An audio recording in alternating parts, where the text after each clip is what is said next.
The morning started like any other coffee in hand. The sound of gulls outside my kitchen window. The faint hum of the old refrigerator.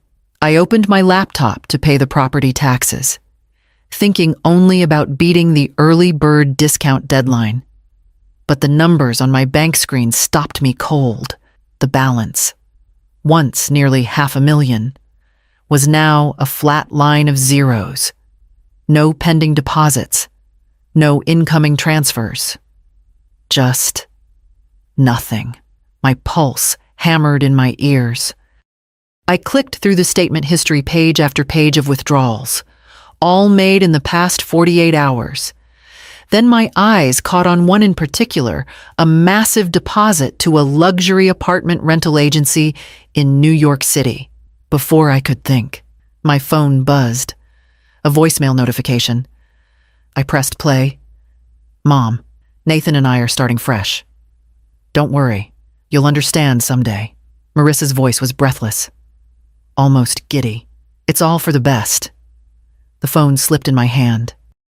I'd raised her alone, through storms and bankruptcy and nights where dinner was just toast and tea. I'd sacrificed more than she'd ever know. And now, she'd bled me dry in less time than it took the tide to roll out. The floor creaked behind me. Caleb, my grandson, padded into the kitchen still in his pajama pants. Hair a messy halo. He glanced at the laptop screen, then at my face.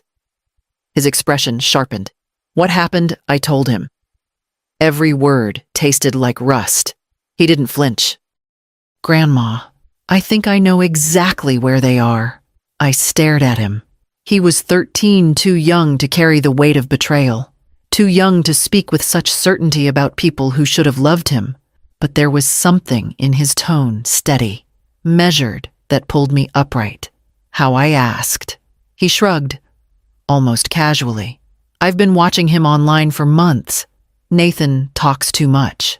In that moment, the room seemed smaller, the air thicker. My savings were gone. My daughter had vanished. But my grandson's eyes held a glint I recognized: resourcefulness. The kind that could turn the tide if handled carefully. And I decided to hear him out. Caleb slid into the chair beside me, opening his battered laptop with the ease of someone who lived half his life in front of a screen. His fingers flew over the keys, and a chat window popped up, names and avatars scrolling past faster than I could follow. This is a private forum, he explained. Nathan plays in this online group. I've been watching him for months. He likes to brag. I leaned in. The most recent thread was titled Big Score. Big Moves. Caleb clicked on it. And there he was, Nathan's username, boasting about landing a jackpot and hinting at leaving the small-town nobodies behind. My stomach clenched. He even posted a picture, Caleb said, clicking to enlarge an image. A city skyline spread across the screen brick buildings, a sliver of water, and the corner of a rusted billboard. I frowned. That could be anywhere. Not exactly. Caleb tapped the screen. See this? That's the North Washington Street Bridge in Boston. And the billboard. Only one like it left in the city. I matched it to Google Street View. He toggled to a map, zooming in until I could see the block. They're close to here. If they're renting that New York place, this is probably a stopover. Nathan's patterns haven't changed. He bounces between cities to dodge people he owes. I sat back, torn. The responsible thing was to take this to the police right now. But I'd lived long enough to know the difference between suspicion and proof. If I handed them nothing but an internet trail, Nathan could talk his way out of it, and my money would be gone for good. Caleb watched me, waiting. There was a calm in him, almost unnerving for a boy his age. What are you thinking? Grandma, he asked. That if we're going to do this, I said slowly. We're going to do it right. We'll watch. Gather everything. And when we're ready, they won't have anywhere to run. A faint smile crossed his face. Then I'll start showing you what else I've found. Caleb's searches grew sharper over the next hour. His focus unbroken. Lines of text, usernames, and transaction logs flickered past until he paused. Eyes narrowing. Here, he said, turning the screen toward me. A list of names and amounts filled the page: loans, payouts, overdue balances. One name was highlighted in red: Nathan's. The amount owed was staggering, and the note beside it was worse: final notice. Collect in person. I knew that kind of debt. Not the polite sort that came with letters and interest rates, the kind that came with fists and broken bones. Old instincts stirred. The ones I thought I'd left behind when my husband passed. Henry had been a meticulous man, a shopkeeper who thrived because he read people like open ledgers. Find their weak point, he used to tell me, and you'll know which lever to pull. Nathan's weakness was plain. He craved quick money and feared the people who gave it to him. I leaned back, thinking of the safe deposit box I hadn't touched in years. Inside were the property deeds from Henry's family, a little house in Boston, long since empty, and a letter he wrote before he died. I could still hear his voice in those words: never sell without buying your freedom. That phrase had been about real estate, but now it felt like something more. If Nathan believed he could get his hands on that property, he'd come running. And if he came running, I could choose the ground where the game would be played. I looked at Caleb. I might have something Nathan can't resist. He tilted his head. Curious. What is it? An old house? I said. And a little bit of bait. His grin spread slow and sure. Then we make sure he takes it. That afternoon, I logged into my private Facebook account and typed a post meant for a very particular audience: small inherited Boston property for sale. Cash only. Quick closing preferred. It wasn't flashy. Just enough detail to feel genuine without giving away too much. Caleb helped me choose the right photo, an old image of the house from decades ago, cropped to hide any current signs of vacancy. It didn't take long for the first bite, but it wasn't from Nathan. A stranger named Martin Delgado sent me a direct message. Ma'am, I think someone's running a scam with your property. A man named Nathan offered to sell me this exact house last week. I called Martin within minutes. His voice was tense, the kind of tone people get when they've just realized how close they came to losing everything. He explained that Nathan had approached him through a friend of a friend with a deal too good to be true. He even had a fake deed, Martin said. If you hadn't posted that, I might have gone through with it. The pieces snapped together. Nathan wasn't just after me. He was running the same con in multiple directions, probably trying to patch holes in his debts before they swallowed him whole. Would you be willing to help me set him up? I asked. There was a pause. Then, if it means he can't do this to anyone else, yes. When I hung up, Caleb was already working. He created a fake buyer profile under the name Elliot Kane, complete with a backstory, work history, and an eagerness to pay cash fast. He even set up a burner phone number to make it look real. We sent word through Martin that Elliot Kane was interested in buying, no questions asked. Quick close. Cash in hand. Within an hour.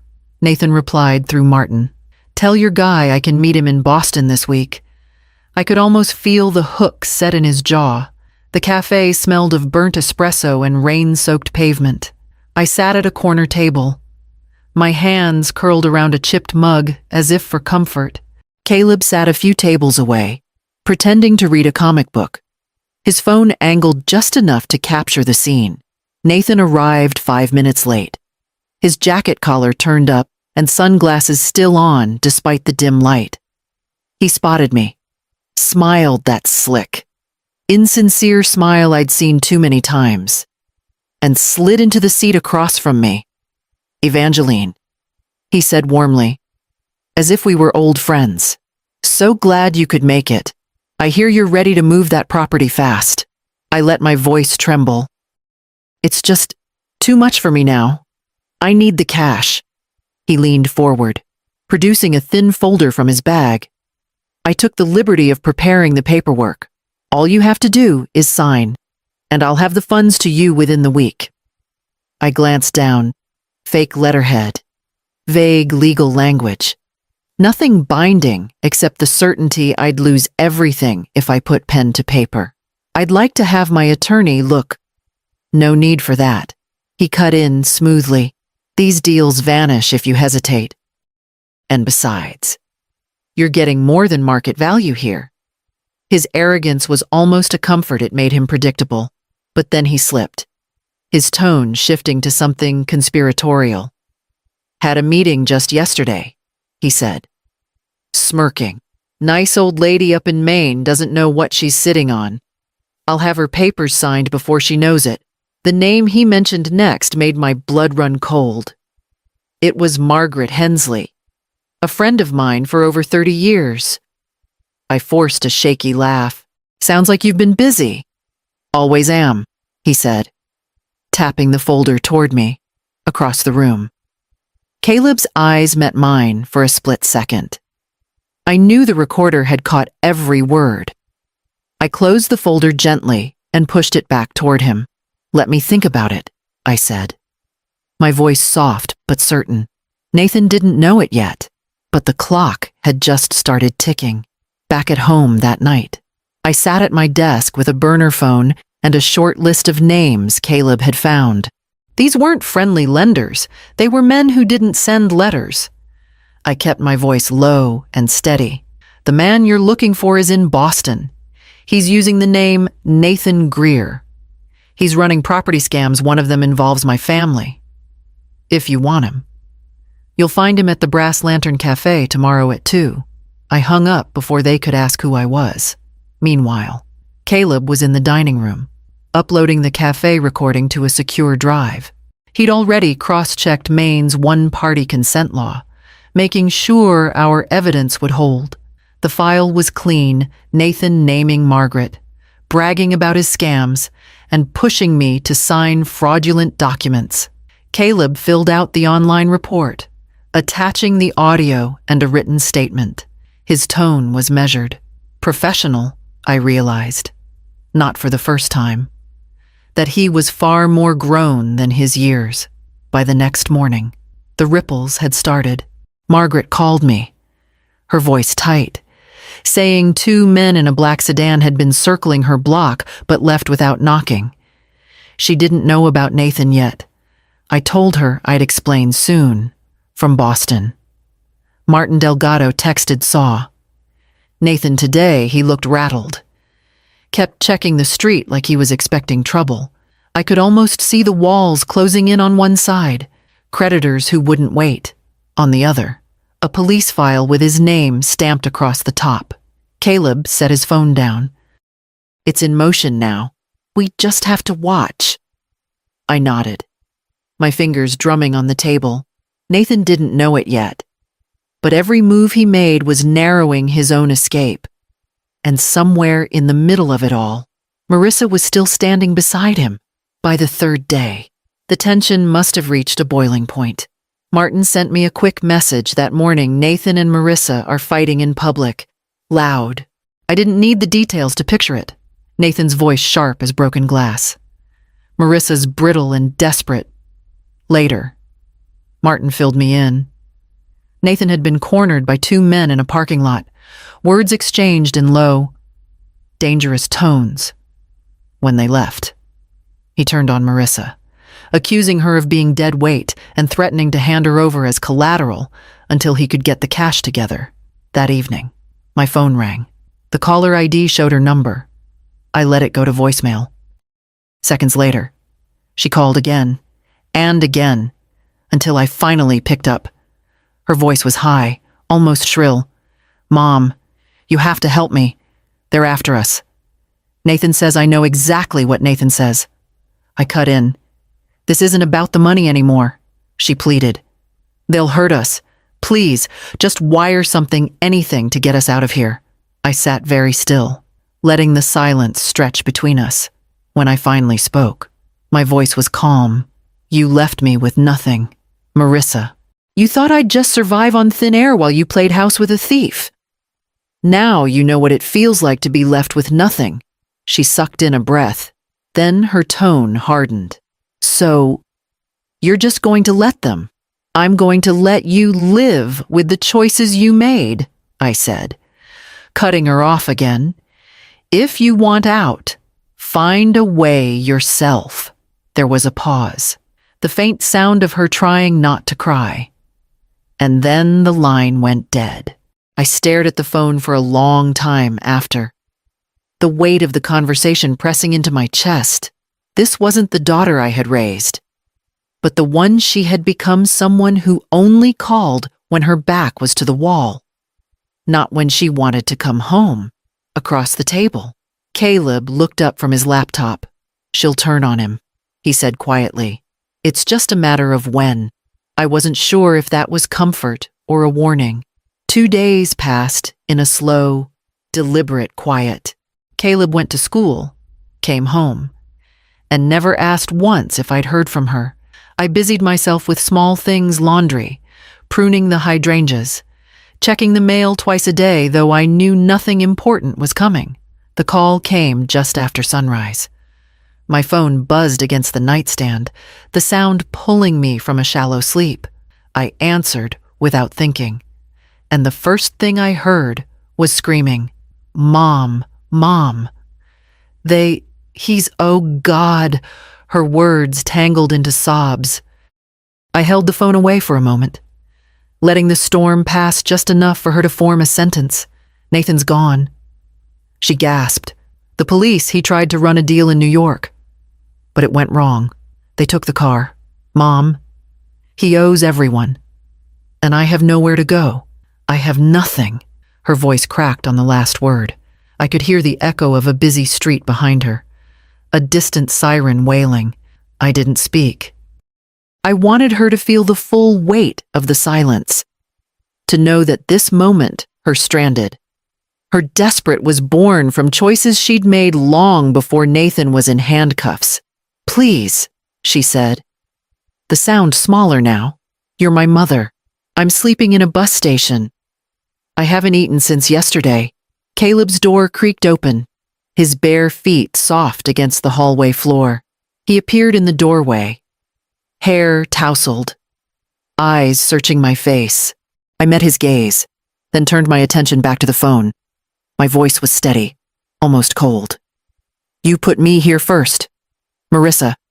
Left me broke and alone. I survived.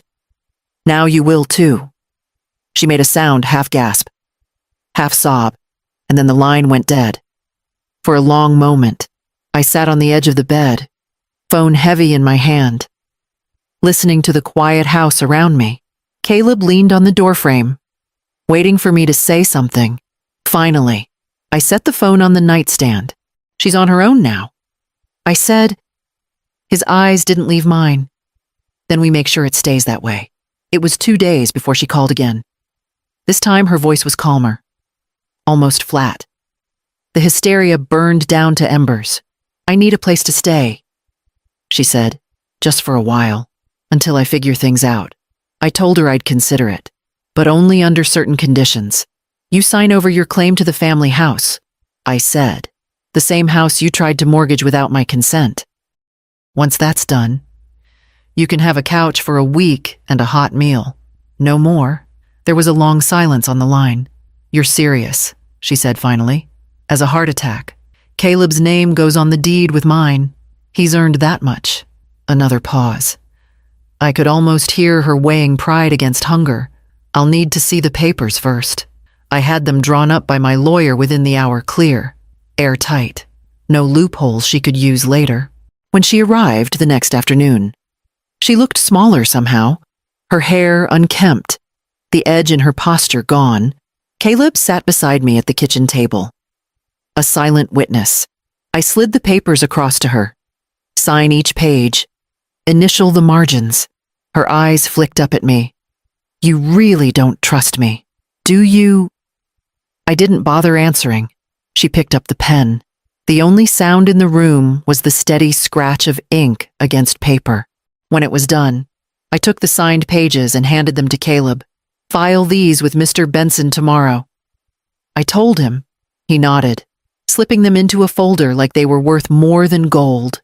For the first time in months, I felt the shift control returning, not in a loud triumph, but in a steady, unshakable way. The house was safe, the deed secure, and Caleb's future no longer dangling over someone else's decisions.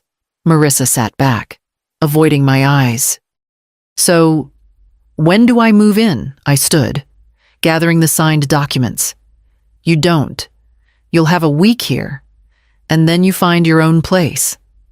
Her lips parted like she might argue, but she said nothing. Caleb and I both knew this time. The terms were mine.